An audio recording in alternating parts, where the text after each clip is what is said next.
사도행전 3장 1절에서 10절 보겠습니다.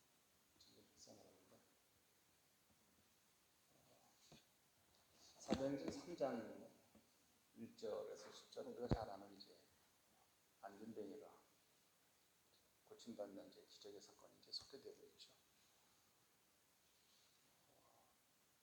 그 전에 어제 사도행전 2장 이제 마지막 절에 보면 초대교회 상황이 소개되고 있습니다. 믿는 사람이 다 함께 모든 물건을 이제 서로 통용했다 하며 또 날마다 성전에 모여 사도들부터 말씀을 잘 배우고 또 기도하고 또 날마다 떡을 떼며 이런 초대교회 당시 모습을 이제 3장에는 이제 소개하고 있죠. 그래서 많은 이제 교회들과 많은 성도들과 목사님들이 그렇게 말합니다. 초대교회로 돌아가자. 초대교회로 돌아가자. 근데 저는 이제 옛부터 이 말이 참 어폐가 있다라는 생각을 해봅니다. 초대교회로 어떻게 돌아가자? 뭘 돌아가자는 거냐? 초대교회는 모든 사람이 그렇게 온전한 신앙을 보이는 것은 아닌 것 같아요. 특별히 이제 돈 문제에 있어서는 초대교회도 넘어서지 못하는 것 같아요.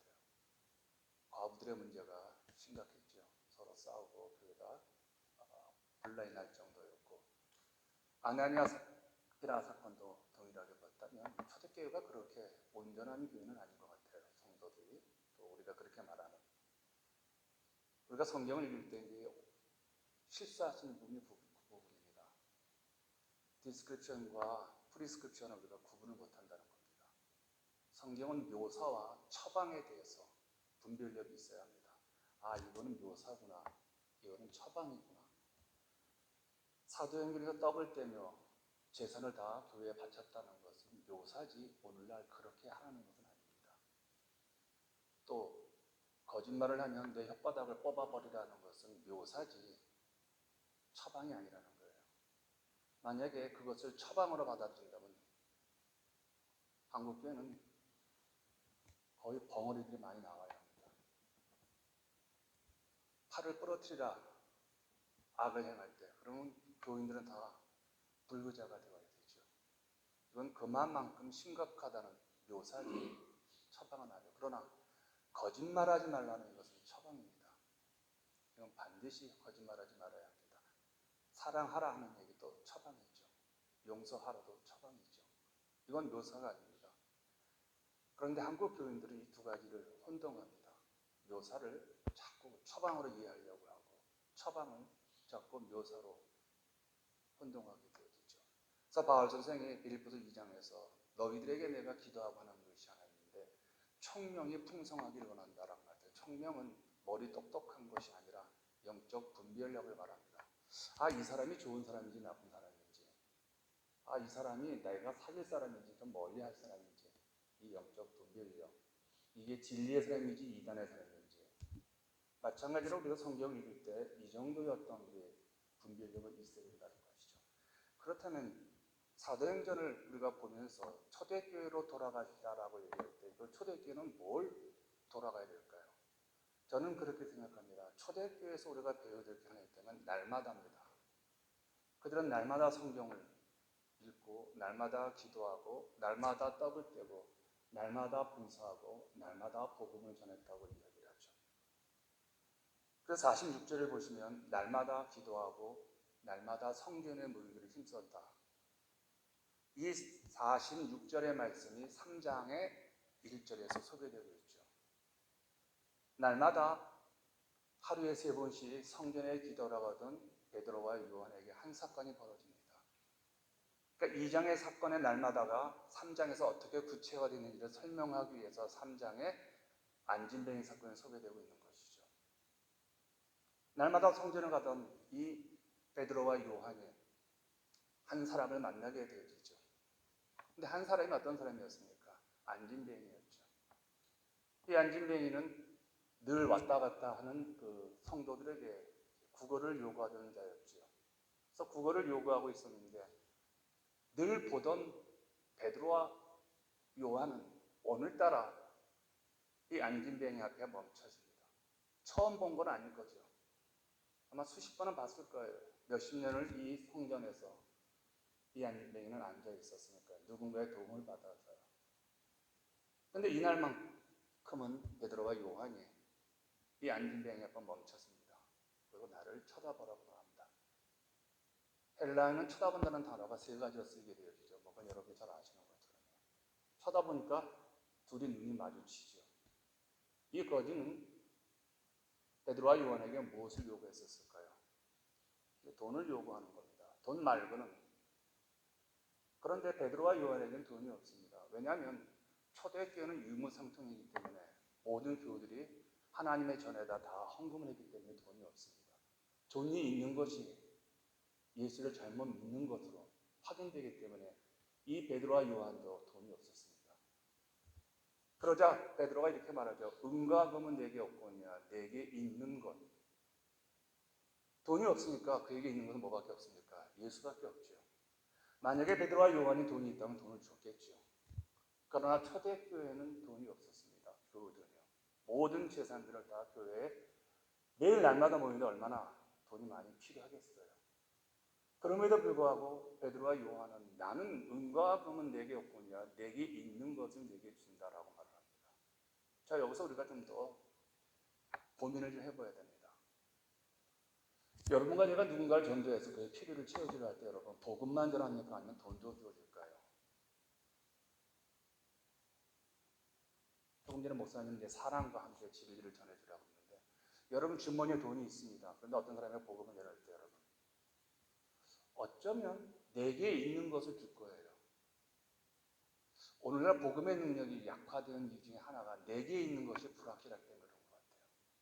물론요. 세상 사람들에게 베푼다는 것은 기적을 이미 잉태하고 있습니다. 우리는 모두가 다 가지려고 하지 나누려는 시대에 살고 있지 않습니다. 근데 누군가에게 필요한 사람에게 돈을 준다든지 사랑을 준다든지 용서를 준다든지 허그를 해준다면요. 이미 내가 그 사람에게 무언가 줬을 때 그 사람의 마음을 녹아지면서 기적이 시작이 되어져요. 그러나 그것이 끝이죠. 돈의 역할은 그것이 끝입니다. 병원까지 좋은 의사 소개해 줄 수 있겠죠. 돈의 역할은요. 그런데 만약에 내가 은과 금이 없습니다. 아무것도 없으면 가진 게 없습니다. 오직 예수만 있습니다. 그럼 우리가 줄 수 있는 게 예수밖에 없죠. 그 예수를 줬을 때 어떤 일이 벌어졌을까요? 상상할 수 없는 일이 벌어지겠죠. 제가 10년 전이었습니다. 아마 우리 임종사님 같이 남미 단기 선교를 다녀온 적이 있었습니다. 브라질, 남미. 선교사들 한 20여 가정을 우리 교회가 좀 도왔습니다. 그때 교회가 그렇게 돈이 없었습니다. 그래도 불구하고 몇만 불 집어들고 가서 그들을 섬겼었는데 아르헨티나 빈민촌에 가서 제가 설교할 기회가 있어서 설교를 했는데 옆에서 이제 통역을 하니까 한 10분 정도 설교를 했나요? 설교를 하고 난 다음에 솔직히 말해서 해치우는 설교였습니다. 그냥 갔으니까 그냥 설교하고 옆에서 통역하고 선교사님 그거 됐다 하고 이제 내려가서 이제 앉으려고 그랬더니 선교사님이 여기는 기도를 해주려 합니다. 성도들 하나하나. 그러니까 한 200~300명 모인 것 같아요. 그래서 이제 앞길에 쭉 서 있더라고요. 그 원주민들이. 걱정되더라고요. 한국말로 기도해야 되나, 영어로 기도해야 되나, 남미말로 기도해야 되나. 근데 뭐 제가 능숙한 말이 이제 한국말이기 때문에 이제 한국어로 이제 그분에게 머리를 손을 딱 대는 순간에 그분이 뒤로 넘어지는 거예요. 깜짝 놀랐어요. 한 번도 해본 적이 없었거든요. 두 번째 갔더니 막 넘어지는 거예요. 세 번째 막 넘어지는 거예요. 아마 그때 같이 따라갔던 우리 교우들이 그랬을 거예요. 우리 목사님 굉장히 능력이 신령한 것을 갖고 있네요.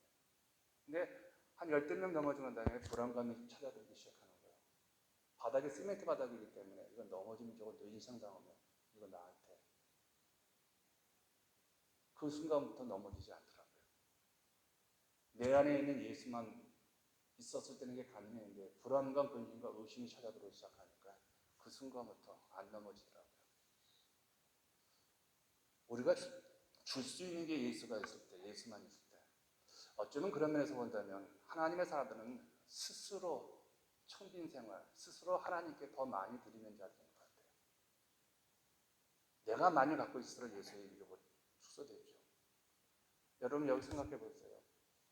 이 사람 성전에서 수십 년간 그 앞에서 앉아 있었습니다. 근데 이 성전에서 고침받지 못했습니다. 이 당시 성전 얼마나 리카르노 문이라는 이 문은요, 얼마나 어마어마한 문인지 몰래 아름답고 제일 아름다운 문일 거예요. 그 앞에서 수많은 사람들이 좋은 옷 입고 예배드리러 올라갑니다.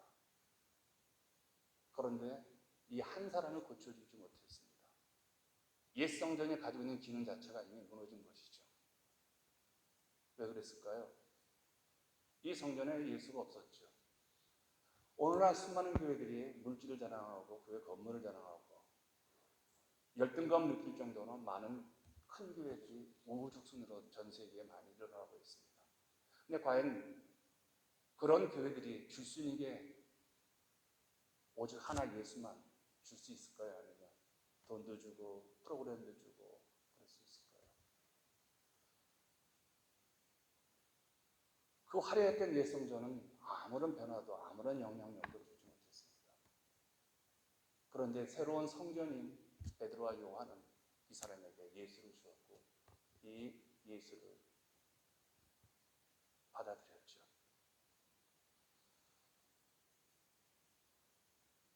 교회는 힘이 많은데 아무런 변화와 아무런 고침받지 않는 숫자도 많고 제자도 많고 프로그램도 많습니다. 근데 아무것도 없는 내 몸이 하나님의 성전이라는 것을 믿었던 이 두 사람, 가진 것 하나도 없고 이미 다 교회에다 헌금했기 때문에 그들에게는 예수 말고는 없었습니다. 어디를 가도 이들은 예수밖에 볼 게 없었습니다. 오늘날 우리가 회복해야 될 것들이 무엇인가 한번 찾아봅니다. 저는 초대교회로 돌아가자고 했을 때 우리가 놓치고 있는 게 하나 있습니다. 초대교회로 돌아가자고 했을 때 딱 한 가지입니다. 날마다 하나님 앞에 모이는 겁니다. 날마다 기도하는 겁니다. 날마다 찬미하는 겁니다. 이걸 배워야 된다는 겁니다. 왜냐하면 이 두 사람이 성전 미문에 하루에 3번씩 기도하러 날마다 이것이 오늘의 열매를 맺었기 때문에 그렇죠. 무엇을 잘하기 위해서는 꾸준함이 필요하죠. 그게 날마다입니다. 어떤 분이 저한테 그래요. 제가 유튜브를 좀 해서 보내드리면서 이번에 사도행전을 제가 이제 같이 하면서 묵상해서 한 7분에서 5분 사이에 사도행전을 제가 이제 올립니다. 새로운 각도에서 아마 사도행전을 보고 있습니다. 아마 몇 분들한테 제가 보내드리고 있는데 계속 올려드리고 있습니다. 이게 매일같이 올리고 있습니다. 매일같이. 이게 쉽지 않습니다. 이것도 이제 오늘도 이 설교라고 좀 정리해서 제가 좀 한번 유튜브에 올릴 텐데 하루라도 걸려지면요 쉽지 않은 것 같아요. 근데 이게 굉장히 꾸준함이 필요하더라고요. 하루에 한 3시간 정도 묵상하고 또 올리는데 1시간 정도 아직은 뭐 제가 수준급의 유튜버가 아니기 때문에 무엇을 잘하기 위해서는 꾸준함이 필요한 것 같아요. 무엇을 했냐는 열매를 우리가 누리기 위해서는 그 열매를 위해서 얼마나 내가 애썼느냐가 중요한 것 같아요. 초대교회로 돌아갑시다. 이건 굉장히 큰 이야기인데 여기에서 우리가 초대교회에 뭘 돌아가느냐? 날마다입니다. 이들은 날마다 모여서 날마다 찬송하고 날마다 예배드리고 그러던 날마다의 가장 대표적인 인물을 지금 2장에서 날마다 모였다고 하면서 3장에 들어서면서 두 사람을 입증하는 겁니다. 증거물로. 이 날마다 함께 성도들과 모였던 대표적인 두 사람, 베드로와 요한이 날마다 기도하던 그 순간에 한 사람을 발견하고 그에게 예수를 주죠. 오늘날 말하면 복음을 전하는 거죠. 그리고 그의 인생이 이제 바뀐 것을 보게 되어주죠. 그럼 날마다 교회에 올 수 있는 힘이 어디 있을까요? 날마다 교회를 봉사하는 힘이 어디 있을까요? 우리가 날마다 누군가를 계속 사랑하고 우리가 자주 무너지는 인간관계에서 꾸준하게 한 사람이라도 꾸준성 있게 대한다면 이 세상은 좀 더 행복할 수 있고 관계가 좀 더 온전해질 수 있겠죠. 이 날마다 힘은 어디 있냐는 거예요. 이게 바로 이제 사도행전에서 말하는 성령의 충만인 것 같아요. 우리가 성령 충만을 받으면요, 우리의 꾸준함이 왜요? 예레미야가 이런 얘기를 했죠. 주의 성실함이 날마다 새로우니 아침마다 새로우니. 그러니까 아침에 이 예레미야가 고통스러웠습니다. 조국이 망하는 걸 예언해야 되니까. 거짓 예언자들은 자기의 조국이 망하지 않는다고 그렇게 말을 하는데 예레미야는 우리 조국 망합니다. 그리고 바벨론에 항복하십시오. 그러니까 얼마나 박해가 심했습니까? 그런데 너무 서글펐던 겁니다. 그러니까 눈물이 예언되었죠. 그런데 그가 어느 날 깨닫습니다. 주의 성실하심이 날마다 아침마다 새로우니. 근데 그에게 아침마다 새로운 게 뭐냐는 거예요. 눈이 떠지는 거예요. 아, 내가 눈이 떠지는구나. 이 눈이 떠지는 게 내 육체의 한계와 기능이 잘 돌아가서 눈이 떠지는 게 아니라 날마다 성실하신 하나님이 날마다 나에게 생명을 공급하시는구나. 이걸로 그가 감격하여서 하나님께 영광을 돌리는 게 이 예림의 결론이잖아요. 동일하게 우리에게 날마다 우리에게 생명을 주신 그 하나님, 하나님의 별명이 임마누엘이시고 성실하신 분이시잖아요. 우리가 날마다 기도해야 합니다. 날마다 말씀 묵상해야 되고, 날마다 복음 전해야 되고, 날마다 사랑해야 되고, 날마다 우리의 가지고 있는 돈들을 주를 위해서 쓰는 겁니다. 그래서 우리 안에 예수 말고는 남는 게 없는 그런 그분이 잘 사는 겁니다. 은행에 어카운트 남겨놓은 분이 아니라 건강할 때 살아있을 때 베풀고 사랑하고 도와주고 그럴 때 결국 남는 게 예수 하나가 남을 때 그때 한번 예수를 한번 드러내 보십시오. 세상은 바뀔 겁니다. 초대교회로 돌아가자는 말은 날마다로 돌아가자는 겁니다. 날마다 복음 전하시고 날마다 설교 준비하시고 날마다 말씀 보시고 날마다 글을 쓰시고 날마다 사랑하시고 날마다 사람들을 도와줄 사람들 찾으시고 날마다 내가 어떻게 해봐 그러다 우리의 인생 끝나는 날 주 앞에 갈 때 이 찬송을 부르셔야 되겠죠. 내 평생 소원 이것뿐 이 세상이 변하는 날 주 앞에 가리라.